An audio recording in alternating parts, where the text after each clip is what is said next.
We all know about Stone Cold Steve Austin's run in WWE, the 3 main events at WrestleMania against The Rock, and all of his great promos and segments. But what about his great moments in WCW? His great matches against Dustin Rhodes and Ricky the Dragon Steamboat? Did WCW actually develop Steve Austin into the star he would soon become? Welcome back to Ring Chronicles. Recently we were discussing about whether or not WCW actually developed Stone Cold Steve Austin. Is WCW what made him a star? By the way, I think in your introduction you mentioned 3 main events. I think one of those matches actually was not the main event. Actually, I think you're right. Well, anyways. Anyway. So the guy that links Vince Russo was making an argument that WCW is known for not developing stars. Of course, he named off the common sense ones, like Goldberg, Sting, DDP, these guys. You could even argue that WCW put Rey Mysterio on the map and Booker T, obviously. Yeah. Although I would say that Rey Mysterio and Booker T really became famous in the WWE. They were well known from WCW, but the WWE took them into the next stratosphere. Absolutely. So, what about Steve Austin? First of all, Steve Austin was in WCW. A casual Attitude Era fan may not be aware of that. He had hair on his head. It was blonde. He wrestled in the Southern style wrestling style that was very much well known in WCW prior to Hulk Hogan coming into WCW. Very technical, no flips, nothing like that. WCW was probably about the size of what AEW is now back then, maybe smaller. It's kind of hard to compare because when I look at the arenas, I see people on both sides, but I'm sure sections were also blocked off too. But yeah, they also had very small arenas back then too. So Lance asked me pick out 3 matches of Steve Austin's in that era of WCW and to use these to kind of highlight his career in WCW. And then we're going to answer the question, did WCW make Austin into a star? So I couldn't choose 3. I went with 4. Now, I wanted to find matches that would be easy to find on Peacock. So I mostly stuck with pay-per-view matches. So, anything that was on Power Hour, Saturday night, things like that, I kept off the list. I mean, there was a great tuxedo match, which was like before the bra and panty matches of the Attitude Era of Steve Austin versus Johnny B. What, you had to rip the tuxedo off your opponent? Yes. Oh, my God. Yes. It was on WCW Worldwide, and I remember watching that match as it aired. Unbelievable. Yeah, tuxedo match. You had to rip off. Steve Austin looked like a Chippendales dancer. Oh, my God. I kind of wish I didn't know that. I kind of wish I didn't know that. It was the predecessor to the bra and panties match. Yes. Oh, boy. First of all, I think it's worth mentioning that Steve Austin held titles through most of his career in WCW. He had a lengthy TV television championship reign. He had a lengthy U.S. championship reign. He had 2 U.S. championship reigns, although one only lasted a few minutes. His feud with Barry Windham, it's kind of hard to find anything online about that. So for the first match I'd like to highlight is Wrestle War 1992, and this was the Wargames match. By the way, you didn't tell me that was on Wrestle War. I went straight to Fall Brawl, and I couldn't find it. Oh. And I'm like, what the fuck? So I had to Google it, and it said Wrestle War. And I'm like, what the fuck is a Wrestle War? Well, it was the pay-per-view that Wargames was on before Fall Brawl. I mean, we're going back to 1992 with this stuff, you know?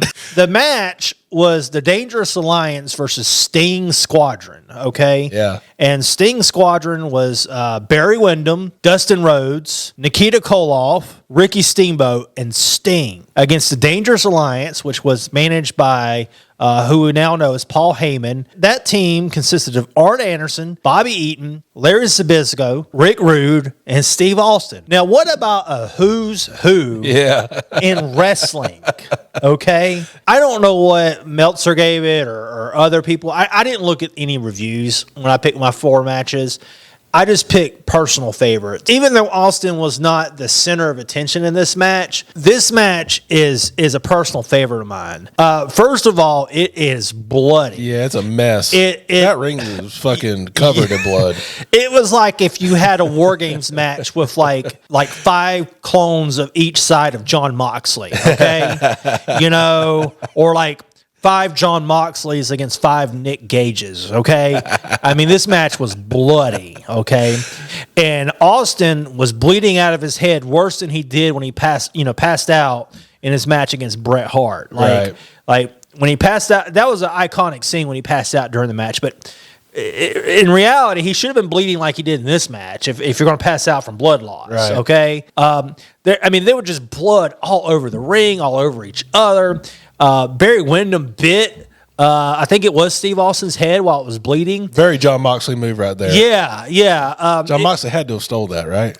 Somebody did, yeah. And this match was violent. And so the reason why I wanted to highlight this particular match, Steve Austin was the first one on his team to enter the match. The rules for Wargames were a lot different back then. The reason why I wanted to highlight this match is we got to see Steve Austin brawl and fight and just claw and muster his way through a match. He was getting the crap beat out of him, and he kept coming back. And the match was just they literally tore the ring apart. It was amazing. Another thing that I forgot about was that Sting and Medusa actually got on top of the cage. Yep. That may be the earliest instance of people being on top of a cage in a wrestling match that I can think of. I certainly can't think of any earlier instances at this time. Please leave a comment if you can think of something earlier than that. So, nobody got thrown off. This wasn't Hell in the Cell 98. It was still a violent, vicious match, and it highlighted Austin's ability to participate in this kind of match in this more extreme style. The next match that I wanted to highlight was Slamboree 1993. The Hollywood Blondes, Stunning Steve Austin and Brian Pillman against Dos Hombres. Okay. 2 men. All right. Yes. 2 men. The Hollywood Blondes won the tag titles from Shane Douglas and Ricky Steamboat. Leading up to this match, if I remember things correctly, in a non-title match, the Dos Hombres, which are these masked wrestlers, beat the Hollywood Blondes to earn a title shot. The perception was, wait a minute, these are some Mexican wrestlers or something, some luchadors. But then, during the match, it became evident that it was Shane Douglas and Ricky Steamboat. However, although it wasn't Shane Douglas. Yeah, we're gonna get into that. We're gonna get into that. By the time that the pay-per-views is here, Shane Douglas is no longer with the company. He would later go to ECW. But fans were expecting Ricky Steamboat and Shane Douglas in masks against Steve Austin and Brian Pillman. The show must go on in wrestling. They had Tom Zink, who was known as Z-Man, wrestle under one of the masks with Ricky Steamboat. Now, if you watch the match, it's very obvious when it's Ricky Steamboat because he's doing the arm drag, he's doing the chops, he's doing all the Steamboat maneuvers. But when Zink is wrestling as Shane Douglas, he didn't bother trying to wrestle like Shane Douglas. He wrestled like Z-Man, Tom Zink. But the announcers kept on going on and on and on about how it was Shane Douglas and Ricky Steamboat. At the time, being a kid, when I watched this match on pay-per-view, I didn't know any different. So I just went along with what it was being told to me. This was Shane Douglas. Had no idea why he never appeared again. He was gone. So in this match, Ricky Steamboat is about to do a dive off the cage. He takes his mask off to confirm that he's Ricky Steamboat, if you didn't already know. And he does a dive off the cage onto both parties, doesn't get the pin, which I was ticked off as a child about that. That's his finishing maneuver off a cage. That should have destroyed them. Tom Zink never took off his mask to reveal that it wasn't actually Shane Douglas. The Hollywood Blondes came out with a victory and retained the titles, and that was Slamboree 93. Reason for picking the match. It was just a great match. It was a cage match. You saw what Austin was able to blend. He was able to blend being a heel and a brawler with also being a Southern-style technical wrestler, which you did not hardly ever see in the WWE, especially once he became Stone Cold Steve Austin. I don't think he did arm lock it in 5 years in that gimmick. So people are shocked. If you look at these old Steve Austin matches, the guy can wrestle. Starrcade 93. This was a 2 out of 3 falls match with Dustin Rhodes. In this match, Steve Austin also got color. WCW was inconsistent with how it implemented the 2 out of 3 falls matches. when there's a championship involved. I remember a championship match where like the second fall or one of the falls that should have been conclusive for the match was a disqualification, and because of that, the champion didn't win the title. Well, in this match, one of the falls that Austin got was a disqualification, and then the second one was a pinfall, and that counted as 2 falls for Austin to retain the title. So I don't know if it makes a difference if it's the champion or not the champion. WCW kind of made things up as they went along. Either way, it was a great match. It's Dustin Rhodes and Steve Austin. What more can you expect? I mean, these are 2 great wrestlers.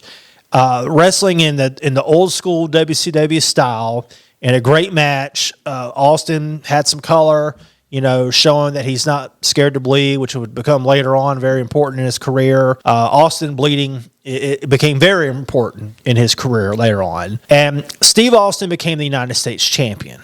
So we're going to flash forward to Bash at the Beach, 1994. Steve Austin is in a feud with Ricky Steamboat, and it's a great feud. Steve Austin defends his United States Championship against Ricky the Dragon Steamboat. Arguably one of Steve Austin's biggest matches of his career. I definitely think it was bigger than him and Dustin. I think it's bigger than him in the Barry Windham matches. I would say bigger than his tag team matches. It was logical at this point because, Pillman's doing his own thing and Douglas is in ECW or going to ECW around this time. So these are the 2 guys that are left. We're going to have them in a feud. And it was great, okay? It was just a great feud. And that match was a great match. But there's another thing that I wanted to point out by bringing this match up. That's the same night that Hulk Hogan appeared in WCW and won the title from Ric Flair. Another thing I didn't know, I did not know Austin was on that card. He was on the card of Hogan's first WCW match. Yes. I did not know that. And defending the United States Championship. Right. Which should have meant that Steve Austin was the number 1 contender. Back then, they don't do this anymore. They never even bring it up anymore. But back then, when you were the United States Champion, you were the number 1 contender for the World Heavyweight Championship. And here's a little factoid about Austin and WCW. He never received a world title championship opportunity. Now we're starting to get into the controversy of his WCW run. Yes, he was a long-time TV champion, tag team champion. I would say the Hollywood Blondes dominated in 1993. And then his United States Championship run was long and great. He lost the belt to Ricky Steamboat. Then later on was supposed to fight Steamboat. I can't remember what pay-per-view event it was, Fall Brawl or something or other, I think it was. But anyways, what happened was Steamboat was legitimately injured. He wouldn't wrestle again, aside from short stuff he did in WWE way later in life. Hacksaw Jim Duggan comes in after Steve Austin wins the belt from on a forfeit and squashes Steve Austin. There would be at least a couple of other matches where Steve Austin would try to win the belt from Hacksaw Jim Duggan, but he couldn't do it. Now, here's the thing. This is not a hate on Hacksaw Jim Duggan YouTube channel, okay? I don't even know if I brought up Hacksaw Jim Duggan yet. I mean, this guy won the Royal Rumble. He's a great, solid wrestler, okay? I mean, hindsight is a lot of things. And they had Austin get buried by Hacksaw Jim Duggan, who, aside from the Royal Rumble, didn't really accomplish anything in the WWE. But because he was a WWE guy, we're going to have him come in here and mow everybody over.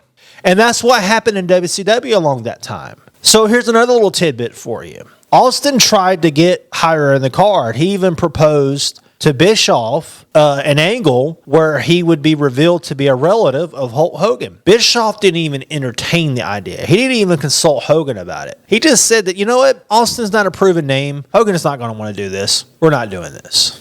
Okay?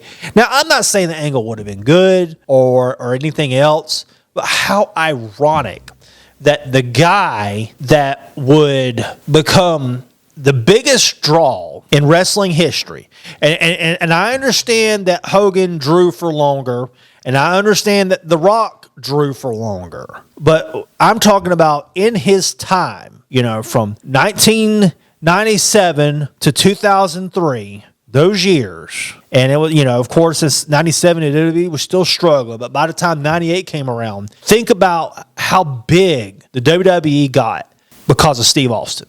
Okay, and we're going to have this guy job, and we're gonna knock the reigning United States champion down to the lower mid card.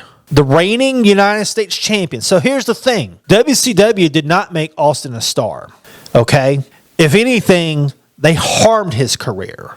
Not at first. Prior to Hogan, Steve Austin was getting good treatment. I would say he was treated fairly given his capabilities at the time. I'm not saying that Austin should have beat Hogan, but imagine having that match back then. I mean, imagine what they could have done with Austin if they, betted on Austin. And instead of relying on these WWE has-beens, developing their own stars.